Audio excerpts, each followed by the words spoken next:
दे दिया लालू प्रसाद यादव को लेके, उनकी बेटी रोहिणी आचार्य को लेके कि लालू यादव टिकट के लिए अपनी बेटी से भी किडनी लिए। देखिए, उनके कहने का वो तात्पर्य नहीं है, उनका कहना का स्पष्ट रूप से है कि उनके यहाँ टिकट का भी व्यापार होता है। इस विषय को उन्होंने हाईलाइट किया है और व्यक्तिगत रूप से किसी विषय पर कोई टिप्पणी नहीं है।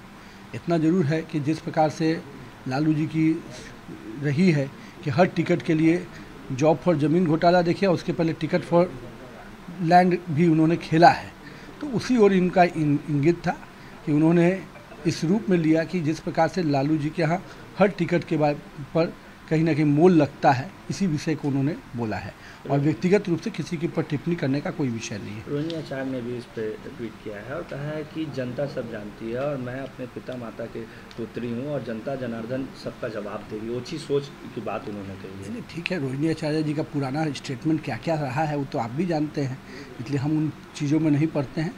और जो लोग विवेक की संज्ञा दे रहे हैं, उन्होंने कितने विवेक रखे हैं इसका इतिहास गवाह है।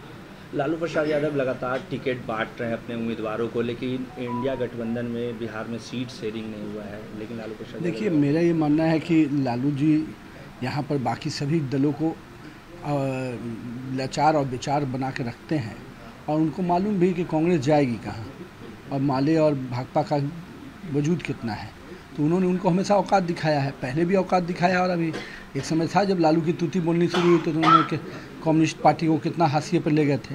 कांग्रेस को तो हमेशा उन्होंने हाशिए पर रखा है और कांग्रेस की भी मजबूरी है कि वो बैसाखी के बिना चल नहीं सकती है। तो इन दलों का कोई बहुत कह सकते हैं कि विवेक और बहुत मोरल नहीं है इनको काम विषय का, तो ये लोग तो अपने कहते नैतिकता को गिरवी रख के काम करते हैं। बिहार एनडीए के उम्मीदवारों का नाम कब तक फाइनल हो जाएगा? जल्दी हो जाएगा। देखिए, हमारे यहाँ सारी प्रक्रिया पूरी हो गई है। प्रदेश की चुनाव समिति है, हम लोग रात के अंधेरे में खाली टिकट नहीं ना बांट देते हैं, हमारे यहाँ प्रक्रिया है। प्रदेश चुनाव समिति हो गई, फिर केंद्रीय चुनाव समिति हो गई और बाकी राज्यों की भी जो कुछ समितियाँ हैं उन पर सब निर्णय करके एक साथ निर्णय होगा। जब 200 सीटों का हुआ तो उस समय किसी भी राज्य में किसी भी पार्टी ने अपना कैंडिडेट नहीं घोषित किया था। अब भारतीय जनता पार्टी ने 200 सीट घोषित कर दिया। अब चुनाव के फर्स्ट फेज आते आते मैक्सिमम सीटें घोषित हो जाएंगी। अरविंद केजरीवाल को 10 दिनों के लिए पुलिस हिरासत में, ईडी के हिरासत में रखा गया है, लेकिन अभी तक वो अपने पद से इस्तीफा नहीं दे रहे। नैतिकता कहीं बची नहीं है, तो केजरीवाल अपनी हट पे लगे हुए हैं। 9 बार ने ईडी में सम्मन किया, अगर है हिम्मत थी तो क्यों नहीं जी चले गए थे। ईडी को मजबूर किया आपको गिरफ्तार करने के लिए। जब आपके खिलाफ सम्मन रहेगा तो आपका नैतिक कर्तव्य क्या होता है कि राज्य के मुख्यमंत्री होने के नाते कि आप कोर्ट में पेश होइए और पेश होकर अपनी बात को रखिए। तो ईडी के सम्मन से भागते रहे और जब ईडी ने कार्रवाई किया तब हाय तौबा मचा रहे हैं। मैं पूछता हूं कि आज ईडी ने अगर कार्रवाई किया और आपको साथ आप तो कल अप्लाई किए थे, आपको रिमांड में अगर भेजा गया तो कोर्ट ने कहीं ना कहीं प्रथम दृष्टया तो माना ही है कि आप भी इसमें संलिप्त हैं। और उनको ये भी ध्यान में होना चाहिए कि उनके पुराने जितने मंत्री उप मुख्यमंत्री हैं आज भी जेल में जाकर बेल नहीं ले पाए हैं कोर्ट से।